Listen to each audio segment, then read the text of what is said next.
Assalamualaikum dan salam sejahtera. Saya Azra Adila binti Abdul Latif, wartawan cilik dari Sekolah Kebangsaan Taman Sri Pulai, melaporkan dari lokasi program Jom Baca Bersama untuk 10 minit yang sedang berlangsung dengan penuh semangat dan meriah.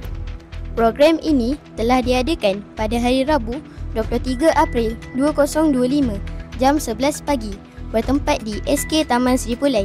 Ia bertujuan untuk memupuk budaya membaca dalam kalangan murid, guru dan seluruh warga sekolah.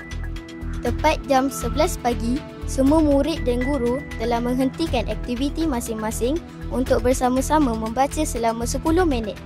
Pelbagai bahan bacaan seperti buku cerita, majalah dan komik ilmiah telah dibaca oleh murid-murid dengan penuh semangat. Program ini telah berjaya menyemarakkan semangat membaca dan diharapkan dapat diteruskan lagi pada masa akan datang. Sekian laporan saya, Azra Adila binti Abdul Latif, wartawan cilik SK Taman Sri Pulai melaporkan untuk Buletin Sekolah.